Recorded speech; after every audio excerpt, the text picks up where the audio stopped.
Salut, c'est Jean-Marc de l'Académie Running et Stride.net. Alors, j'espère que tu vas bien. Et aujourd'hui, je vais te parler fracture de fatigue. Qu'est-ce que c'est? Comment s'en protéger? Qu'est-ce que tu peux faire? Et avant cela, tu as plusieurs liens en dessous de cette vidéo, notamment deux liens très importants. Tout d'abord, le premier, c'est le journal des coureurs. C'est là où tu vas recevoir plusieurs fois par semaine, par mail. Je vais t'envoyer des conseils, des astuces et aussi des fiches PDF, des séances d'entraînement prêtes à l'emploi. Donc, tu t'inscris là-dessus et tu valides. Ensuite, autre lien aussi très intéressant, c'est le canal officiel de l'académie. Là, par contre, c'est en direct, là où tu peux poser des questions, c'est que je vais te partager les derniers tests, les dernières évolutions en matière d'entraînement, mes réflexions, mes projets, etc. Si tu veux savoir un peu plus sur moi, j'y montre plus souvent ma tête aussi, etc., etc. Tu as ce deuxième lien, c'est le canal officiel de l'Académie. Maintenant, on attaque. Je vais te parler de fracture de fatigue et je vais commencer par, si tu es d'accord, te raconter une histoire. Il était une fois un trailer joyeux qui courait sur des chemins côtiers bretons. Alors imagine, le temps était magnifique, la mer calme, le terrain nickel, pas de boue, rien, bien sec comme il faut. Quand tout à coup, ce trailer s'est écroulé et a crié très fort. Une vive douleur dans le péroné l'a stoppé net. Est-ce qu'il a chuté? Non. Est-ce que ses pieds ont heurté un caillou ou un autre objet? Tu sais, parfois ça arrive en trail qu'on heurte et qu'on chute, ou ça provoque un gros choc violent? Non plus. Et a-t-il été victime d'une attaque de chien? Non. Alors j'ai pensé à ça parce que j'ai déjà été mordu 2 fois par les chiens. Ça s'est produit en courant, très simplement, sans faire d'accélération, entraînement, endurance, tranquillou. Et comme je te disais, on ne peut pas incriminer le terrain car il était très facile à cet endroit au niveau technique et où c'est que le drame s'est produit. Or, à ce trailer, il a diagnostiqué une fracture du péroné suite à une surcharge d'entraînement. Ce trailer, c'était moi simplement. Et c'est vrai que parmi les traumatismes qui apparaissent souvent sur le coureur à pied, on note la fracture de fatigue. Elle se caractérise par de fines fissures sur les os des membres inférieurs.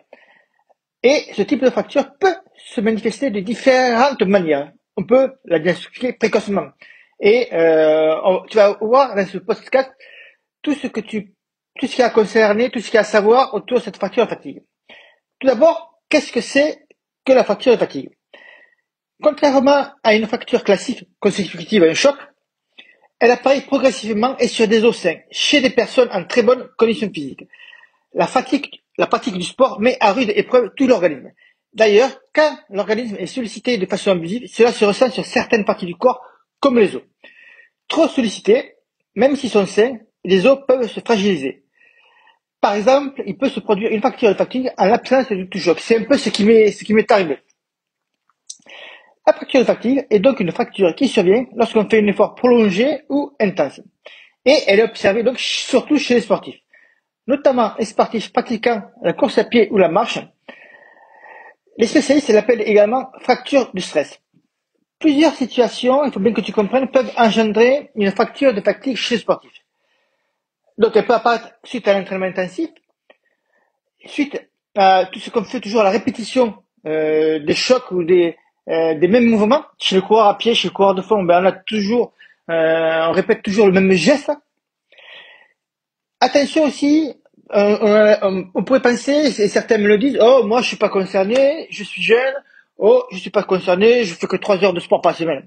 Attention, si tu es un amateur de course à pied, la fracture de stress, la fracture de fatigue, ça arrive plus souvent qu'on le pense.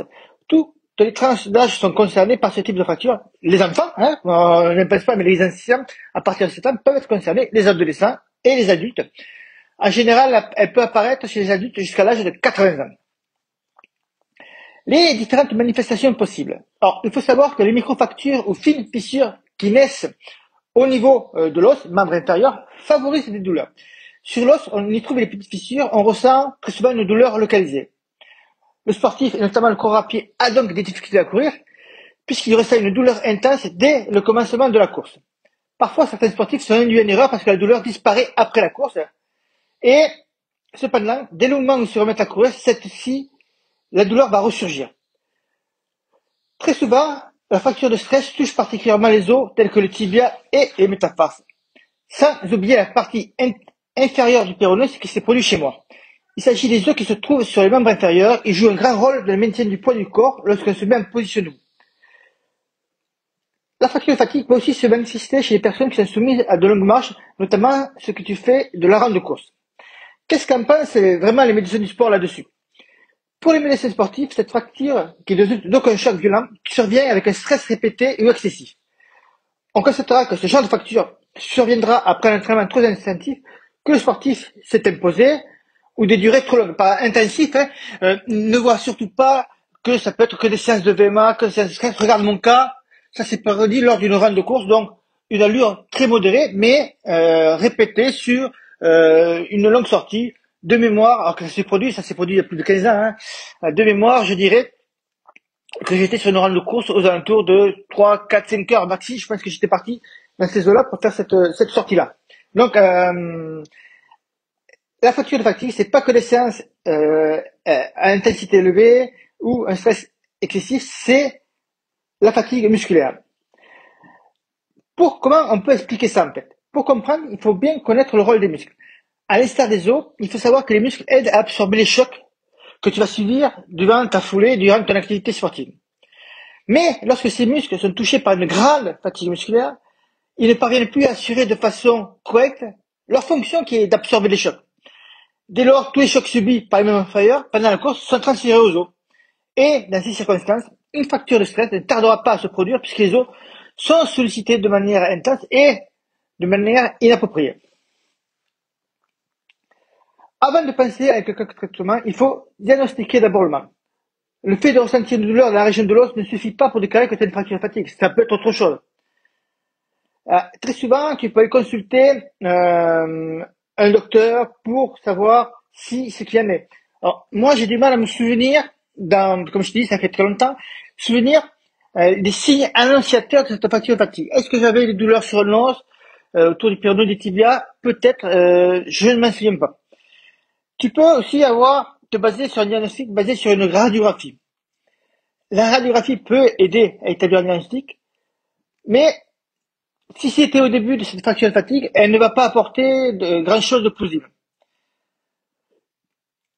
Très souvent, les professionnels de santé, médecins vont préférer d'autres solutions comme la scintigraphie osseuse, ça c'est une note que j'ai prise, ou la tomodensitométrie. M'en demande pas plus. J'ai pas fait énormément de recherches là-dessus, mais c'est des solutions qui s'utilisent. Ils peuvent bien sûr utiliser l'IRM, c'est très souvent l'IRM qui sera le plus souvent utilisé par un médecin du sport.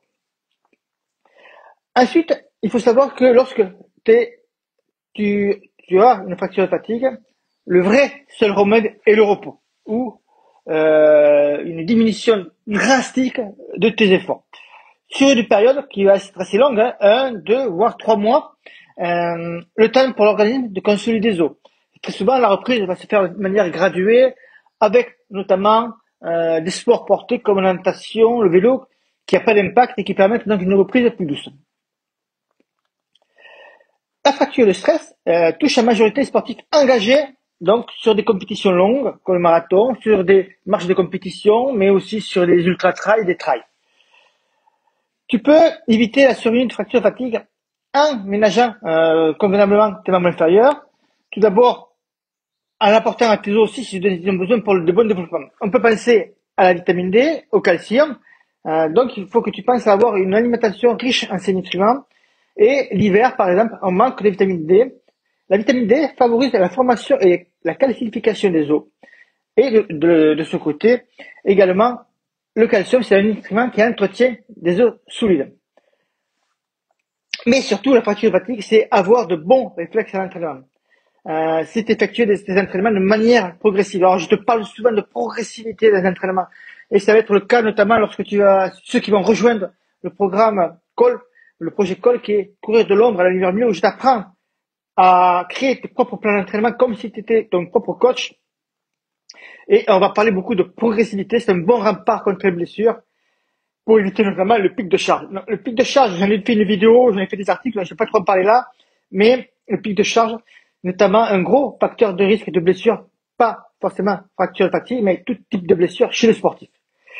Et la progressivité de tes entraînements, de tes séances, il va falloir ne pas oublier de mettre des périodes de repos, de récupération entre tes séances. Alors très souvent, moi le premier, j'ai pensé, on peste un petit peu lorsqu'on se dit que ça fait 3 semaines qu'on s'entraîne intensivement et qu'on doit mettre une séance, enfin une semaine de repos relatif. On n'a pas envie de perdre les bons effets d'entraînement, de continuer sur la forme du moment. Pourtant, c'est vraiment nécessaire pour éviter de se blesser. Peux-tu éviter la fracture de fatigue donc? Et au-delà de cette blessure, tous les autres petits bobos qui emmerdent les sportifs. Bon, tout d'abord, je vais être honnête avec toi, le risque zéro n'existe pas. Que tu fasses 3 heures de sport par semaine ou bien plus de 10 heures. Mais je vais te dire que tu peux éviter la plupart en utilisant des bons outils de diagnostic. Il faut que tu aies bien ça en tête. Maintenant, imagine, tu es en train de t'entraîner. Tu ressens subitement une gêne musculaire ou articulaire. Que fais-tu? Tu ralentis l'allure pour te préserver? Tu stoppes tout immédiatement car tu as peur de la blessure ou tu continues car tu te dis que ce n'est rien et que ça va passer. Tu es en fait un peu perdu car tu ne connais pas le bon réflexe à avoir. Et comme tu n'as pas les outils pour faire le bon diagnostic, finalement, tu fais un peu au feeling. Peut-être que ce coup-ci, la décision que tu vas choisir, ça va bien se passer. Probablement que non, car le hasard et l'indécision ne font pas bon ménage. C'est comme si tu participais, en fait, à une course d'orientation, à chercher des balises, sans ta boussole et sans ta carte. Tu vas peut-être tomber sur une balise par chance, mais tu ne pourras pas toutes les trouver sans ces deux outils indispensables. Si j'avais eu cette méthode, je n'aurais pas probablement eu ma fracture du péroné, car j'aurais détecté les signaux d'alerte grâce aux outils contenus dans ce programme que je te propose de voir comment il fonctionne. Si ça t'intéresse, je t'ai mis le lien, c'est le 3e lien que tu trouves en dessous de cette vidéo. Si tu as des questions autour de la fracture de fatigue, pardon, tu vois, je commence à fatiguer moi aussi, je t'invite à laisser un commentaire en dessous, j'y répondrai avec très grand plaisir. Je te dis à bientôt et bonne journée. Ciao, ciao, bon run, ciao!